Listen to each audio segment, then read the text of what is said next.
Welcome to Not Just Ads, the show where B2B brands discover how creator-led content drives pipeline, builds trust, and grows long-term brand equity. Each episode, we speak with business leaders, founders, and creators who are defining their categories. I'm your host, Marcus Sherwin, and this is the Creator Economy for B2B.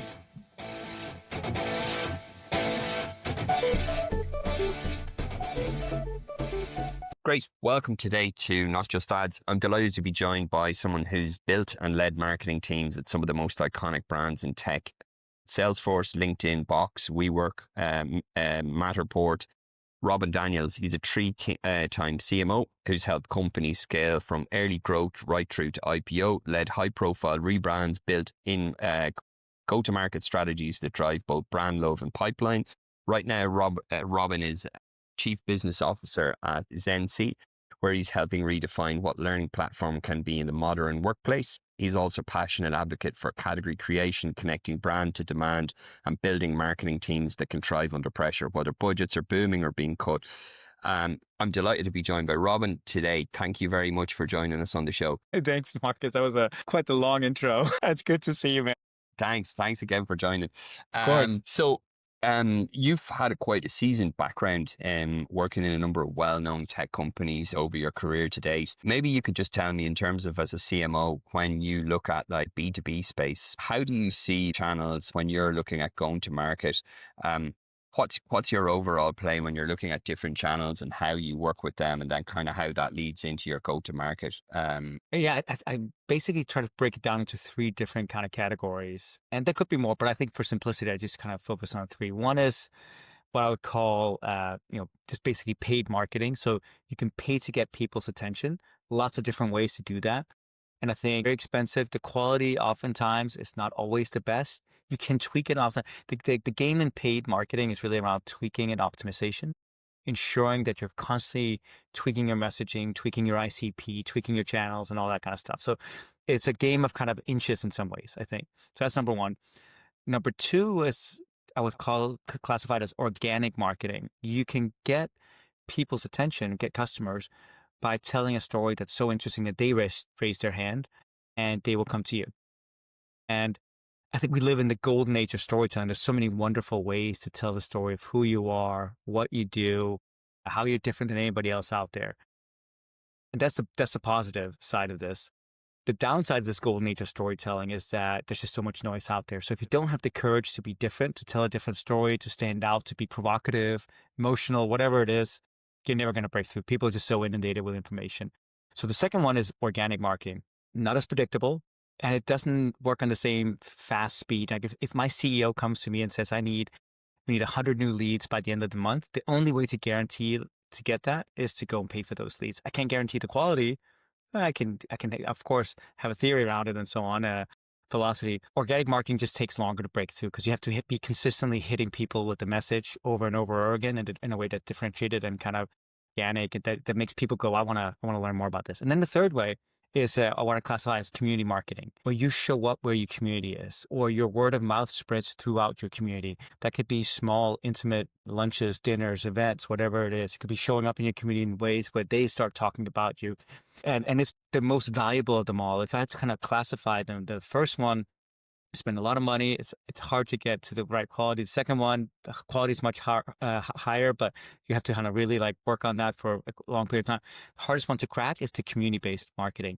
But once you crack it, when I think back to my time at Salesforce, LinkedIn, WeWork, and so on, the best customers we had came from word of mouth, came from us showing up to our community, evangelizing to them, and imagine if you spend 20 minutes with somebody, you can probably tell a very compelling story about who you are and what you do versus reading 10 words on a Google ad or a LinkedIn, they'll screw ad on and so on. So the quality is much higher, yet it takes a lot longer to activate a community. It just does, usually in my experience. And then to nurture that and scale it and so on. So you basically have to see it, but the problem with most marketing is that they try to focus on one or the other. A good marketing strategy has to do all three. And the reason why is because they work in different timelines. The first one works the fastest. The second one, organic marketing, I would say it's like midterm. Community marketing is like a long-term strategy. But once you crack the code on that, it's the one that is absolutely the best to arrive. So a good marketing strategy is you have to do all three. And of course, when it comes to category creation, well, then if you only rely on digital, then you're seen oftentimes as a transactional brand. You can get customers that way, don't get me wrong, a lot of customers, but because people haven't fallen in love with who you are, your story, or your community, the moment something better comes along, well, just switch. So if you really want to invest in long-term loyalty and love of your customers, you got to invest in the second and the third options. It's interesting what you're saying about the community part as well. How, when you're in different roles in a number of different tech companies that you're working in, how would you go about how you can foster that and how you can create it? Because it is a long play, but as you say, it Totally. can be very effective if you get it right. Any hmm tips or advice that you give for people in terms of how they could look at kind of starting that, to kind of even how they could measure its effectiveness as well? Yeah, the reason why it's harder to do is you have to do non-scalable things, meaning you have to show up and do the work. You have to show up where your users are or where your prospective users are and customers. So in the early days at Salesforce, for example, we would do what we called the customer success tour. And it was, I think, in like 2006, 2007. We weren't really a strong brand at that point in time.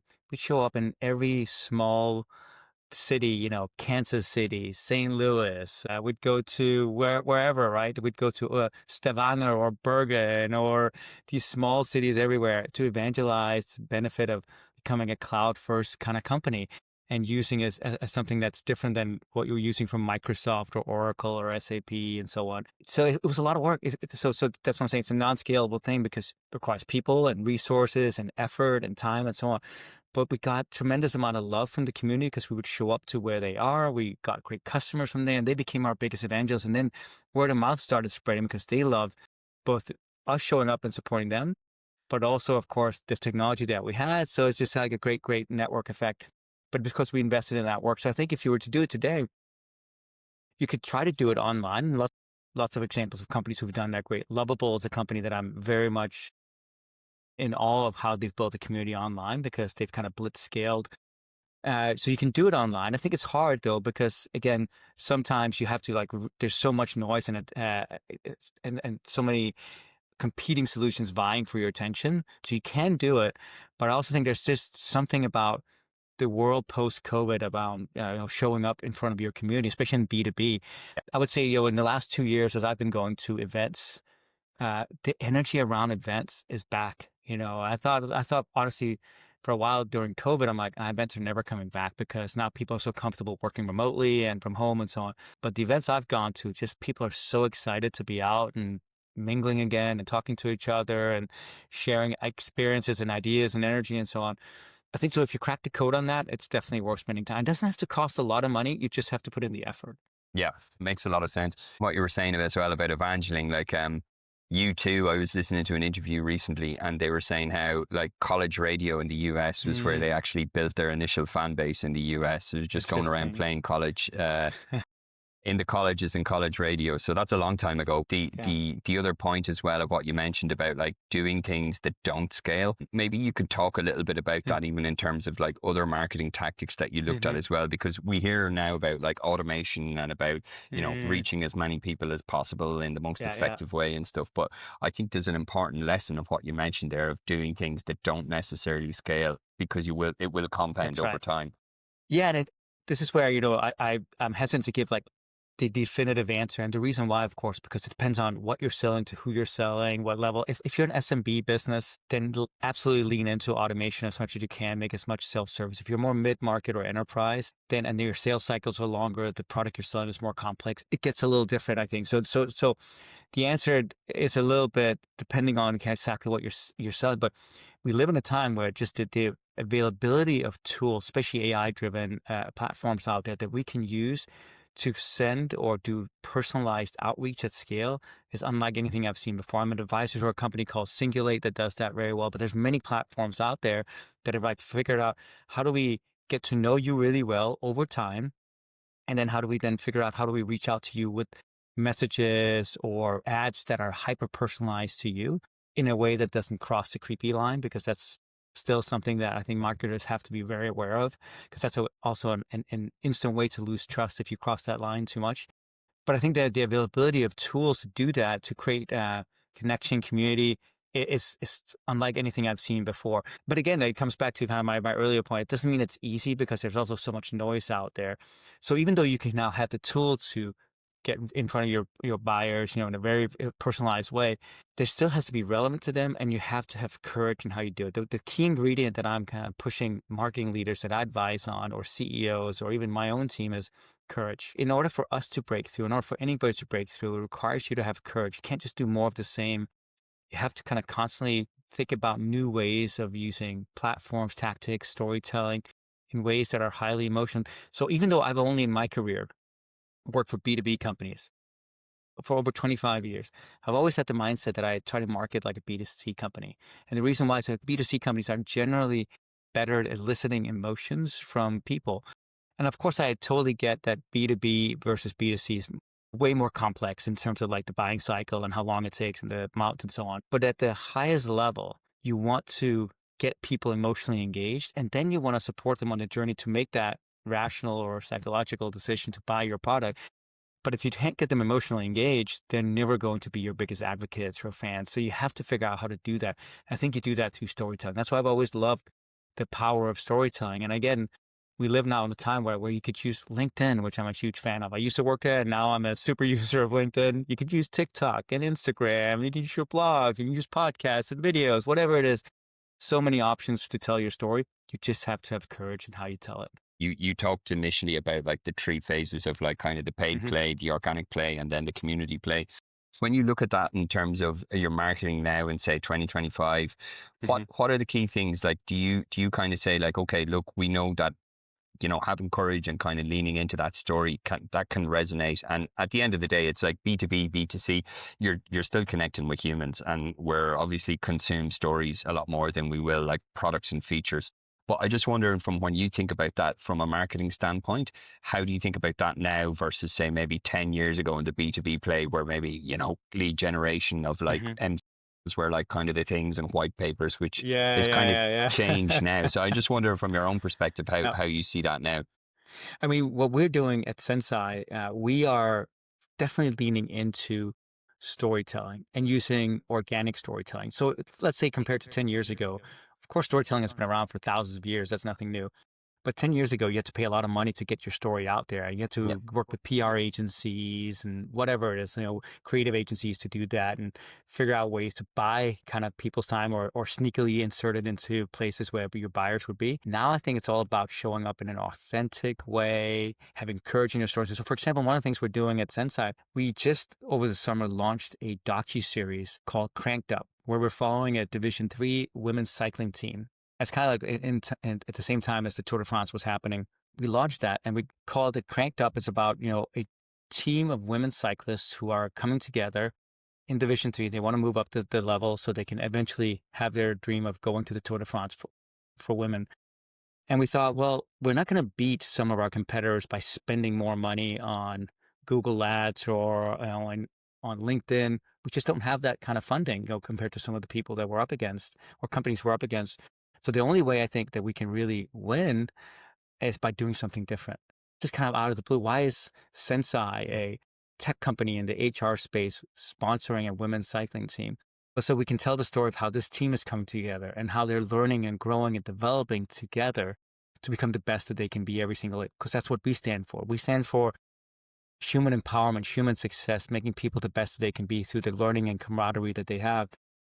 And this is what that story is all about. And we're not trying to shove down the product in people's faces or anything in their throats. We're just trying to tell interesting stories through this women's cycling team that gets inspired, that gets people inspired about what's possible.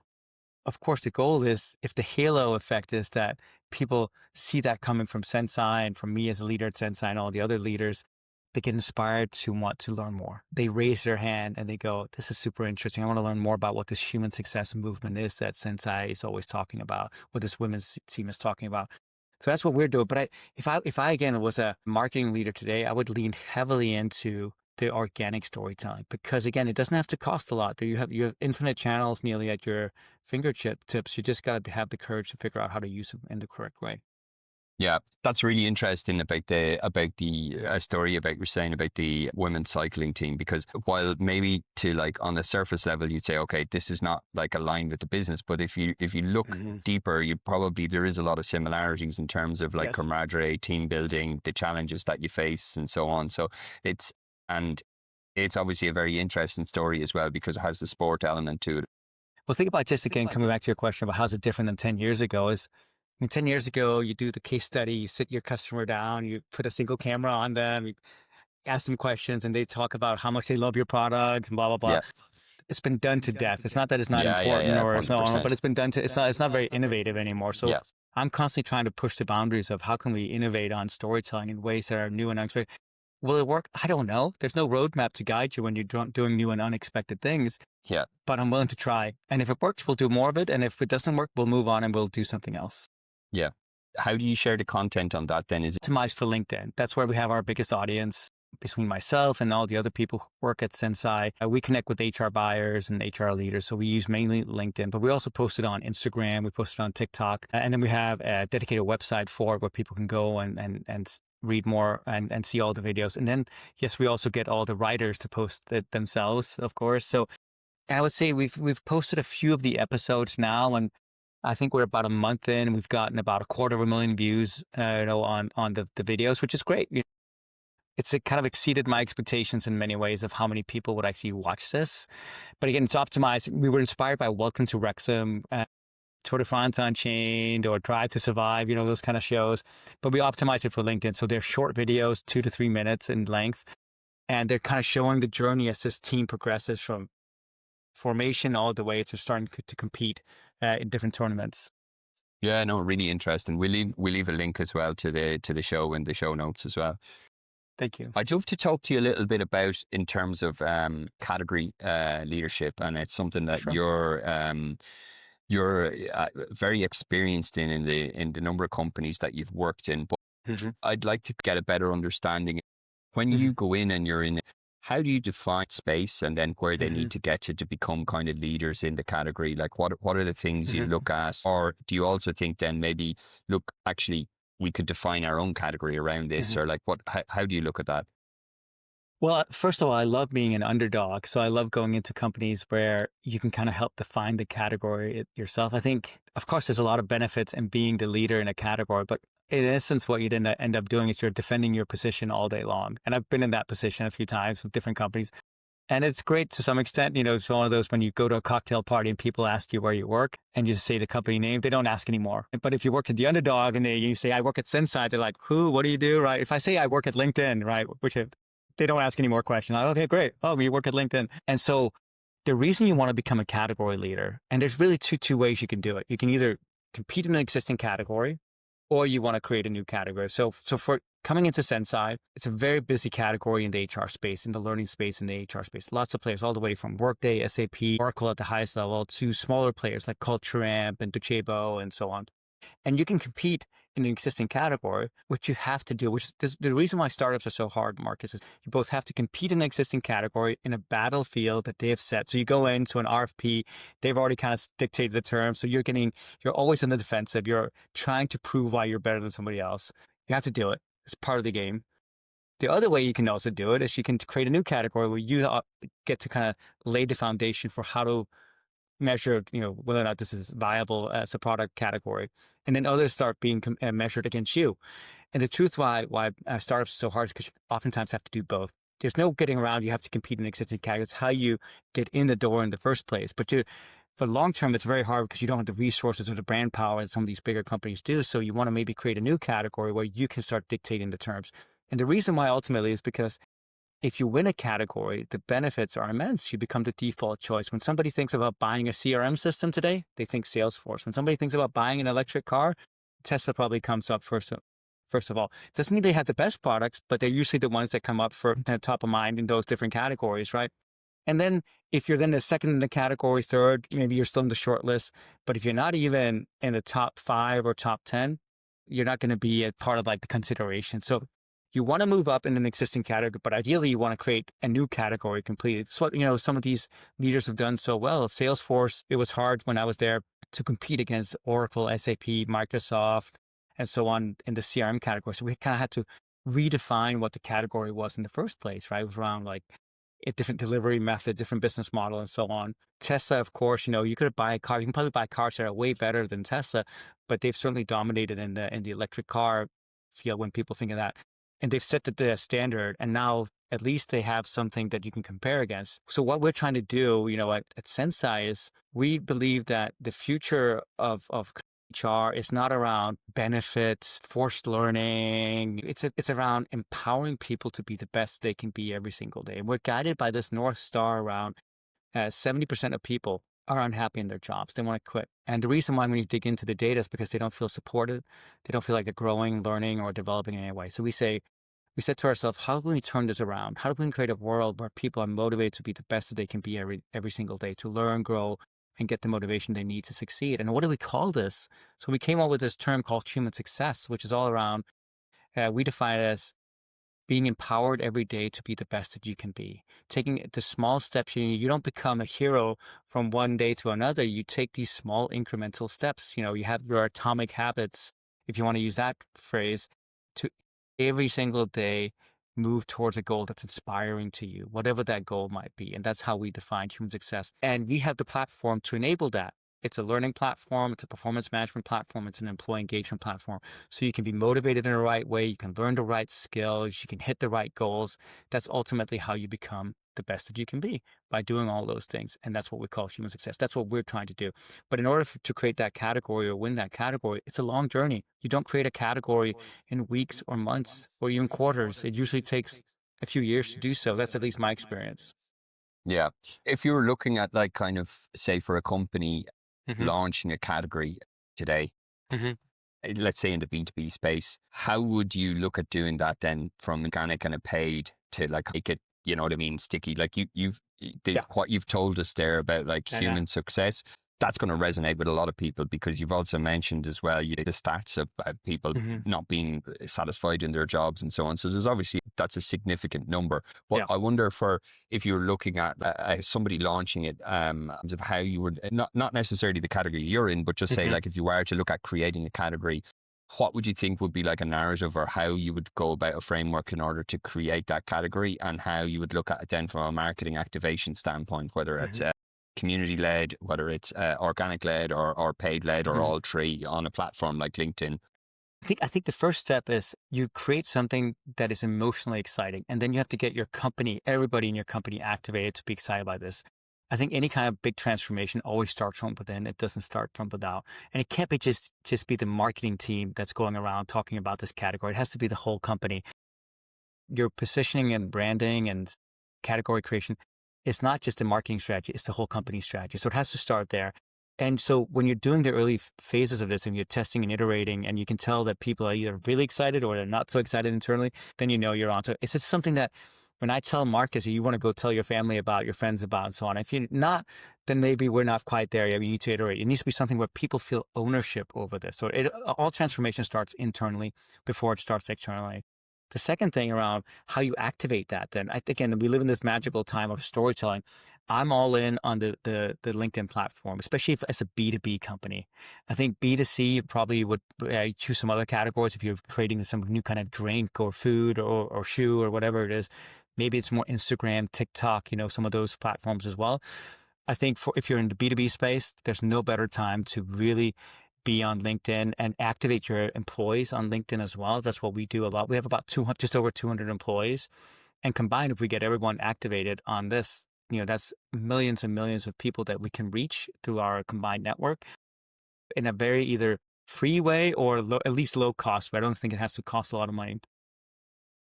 And the key, of course, is that we're out there then talking about things that are related to this category. We're not explicitly talking about human success or HR platform or this technology. It's about sharing our experiences, our learning with vulnerability, authenticity, talking about, things we've learned, things we can do better, how we're improving, and so on. Those are the things that people resonate with. I became a LinkedIn top voice, I think about 2 years ago. Just out of the blue. I have no idea how they choose this, even though I used to work there many years ago. I have no idea. So I just got an email one day saying you're LinkedIn top voice. I think probably because I share a lot of information. Some of it mostly about my experiences and in leadership and culture and creating companies.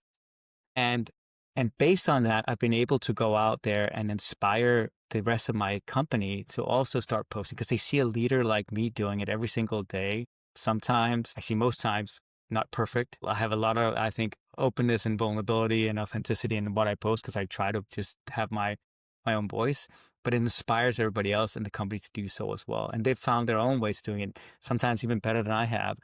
And it's great to see, but it starts from the top. And the way I think about it is I don't treat it as an extracurricular activity. I see so many CEOs fail because they think of LinkedIn or posting on social media as this like extra thing I have to go do. No, no, no. This is the thing. This is part of your job.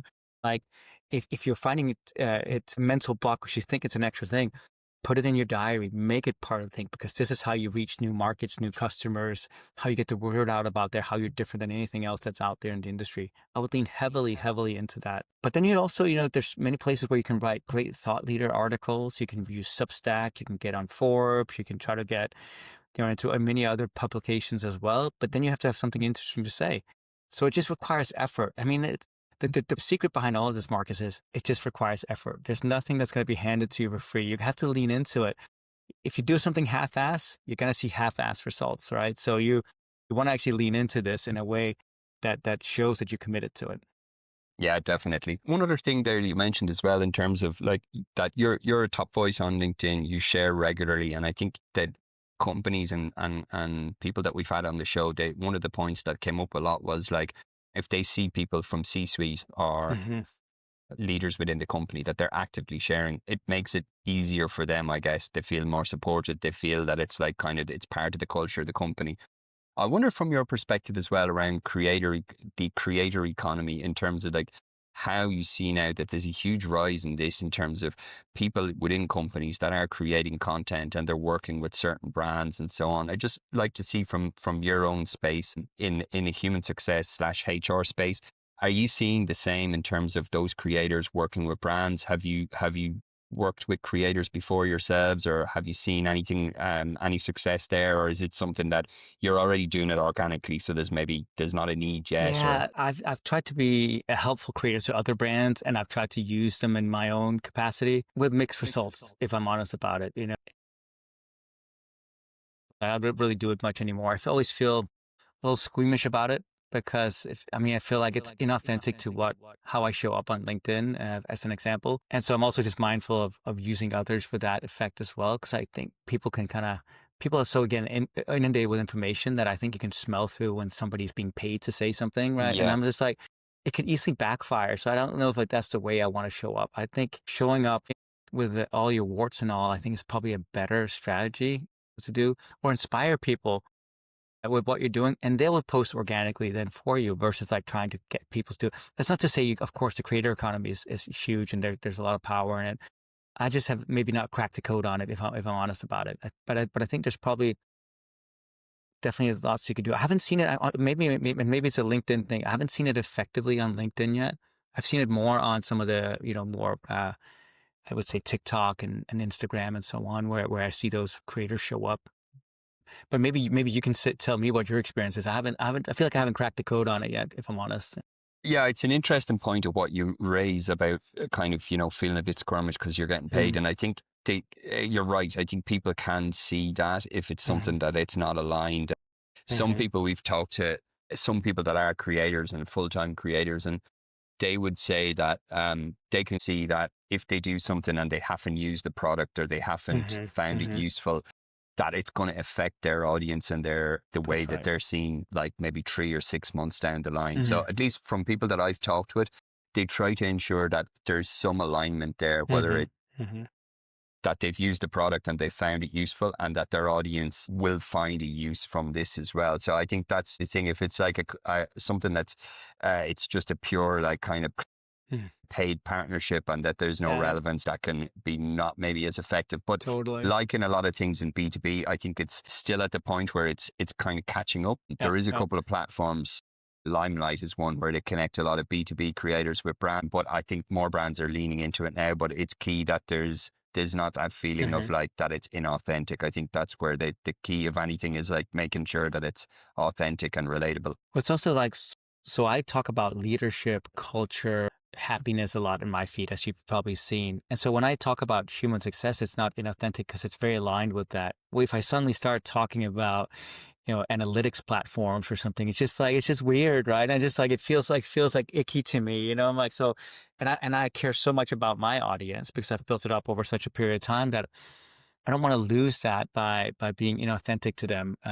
So again, it could be a bit more my own hang up and bias than anything, but just being real about it. I think everyone plays by their own standards and their own rules and so on, and I think that makes a lot of sense what you say as well.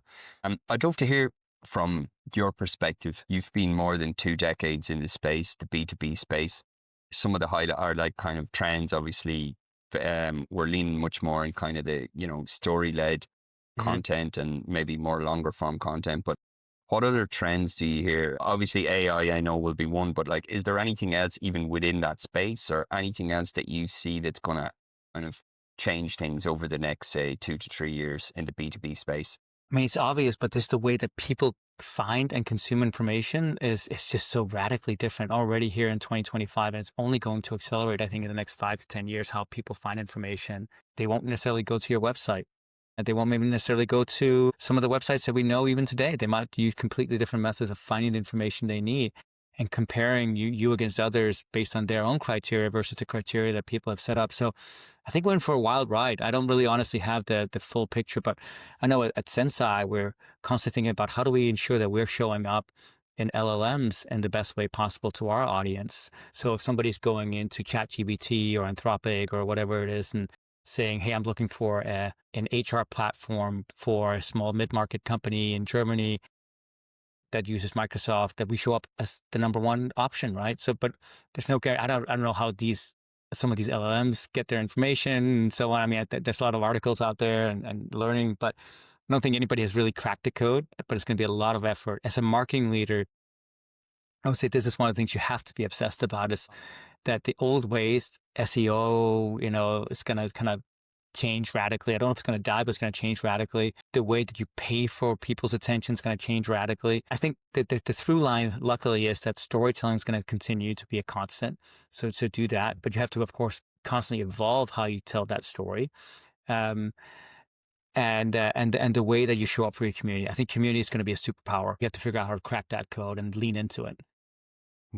Yeah, no, that definitely, I think with the one on community is something, especially now as well, post-COVID, the fact of meeting people face to face and having people to bounce ideas off or that face similar challenges. I think that's really crucial. If anyone wants to find you, Robin, where do you normally hang out and where can they find you, see your content? I'm guessing you might say LinkedIn, no? Yeah, LinkedIn is definitely that. If you search for Robin Daniels, I'm pretty easy to find. So go to LinkedIn. I would say that's the best place. Just reach out to me if you want to connect, if you want to have a chat. Happy to chat. Great. Robin, it's been a pleasure talking with you. Thanks very much for joining the show. Thanks, Marcus. Good to see you, man.